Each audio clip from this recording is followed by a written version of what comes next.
Olá, amigos. A geopolítica do apito e a inércia dos árbitros fazem existir árbitros como Zanovelli. Explico. Para o torcedor comum, foi só mais um erro de ruindade do juizão em Flamengo 1, Grêmio 1. Aquele pênalti decisivo e inexistente de Ayrton Lucas. Mas o problema em si não é a baixa capacidade técnica dos árbitros brasileiros. A raiz do problema é outra. Sabemos que a formação dos homens de preto é ruim no Brasil. Não há uma escola nacional de arbitragem, como na maioria do mundo, mas sim um punhado de árbitros indicados pelas federações estaduais, que são formados por elas mesmas e que a CBF simplesmente os recebe.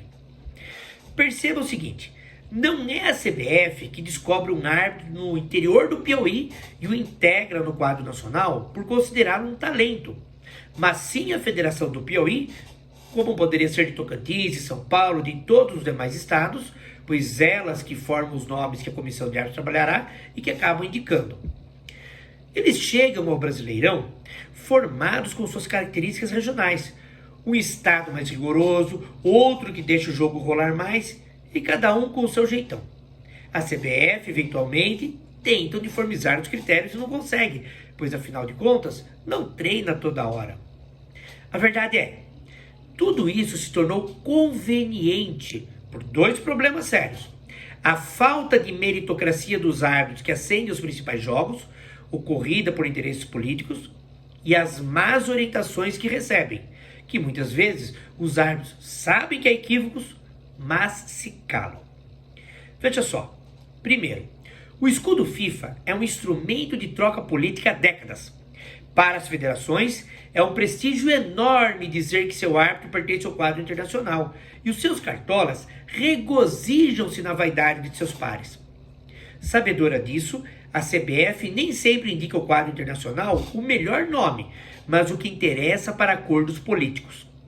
As negociações dessas premiações faz com que ocorram situações contestáveis. Estados brasileiros sem tradição alguma do futebol de ponta acabam tendo em suas fileiras árbitros ou bandeiras da FIFA. Veja o quadro feminino, mesmo não tendo condições técnicas. Um exemplo, o Paraná, há algum tempo não tem um nome internacional. Lucas Torrezin, veterano daquele pênalti equivocado no Palmeiras e Ceará, e Lucas Casagrande, esse jovem com potencial, estão sendo escalados à exaustão. Ou, aí começa a pegar o maior problema ainda, o estado de Minas Gerais. Desde Márcio Rezende de Freitas, tentou-se muitos nomes para elite, mas o último FIFA mineiro foi Ricardo Marques Ribeiro, que não deixou saudade nos campos. Por falta de nomes, seu distintivo foi para Paulo César Zanovelli. Enquanto não aparecer um nome melhor, ele continuará sendo FIFA, pois a Federação Mineira tem que ter um representante nesse jogo político. Zanovelli, o mesmo do pênalti de queimada em Grêmio e Bragantino, das dezenas de cartões de Bahia e Flamengo lhe custou a primeira geladeira, dos quase 10 minutos de VAR em Corinthians Internacional, do erro de direito que lhe rendeu a segunda geladeira em Fluminense e São Paulo, faz um ano hoje, exatamente 1º de setembro, ele ficará lá, intocável.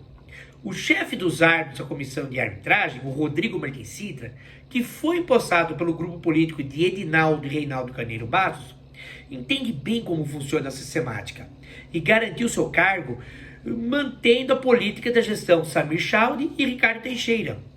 Ou como explicar a permanência do Zanovelli na FIFA e nos bons jogos escalados repetidamente, se não for fator externo? Por competência, cá entre nós não dá. O segundo ponto, a passividade dos árbitros, é um outro ponto negativo. Árbitro de futebol, ao contrário do que pensa o torcedor, não tem uma categoria unida.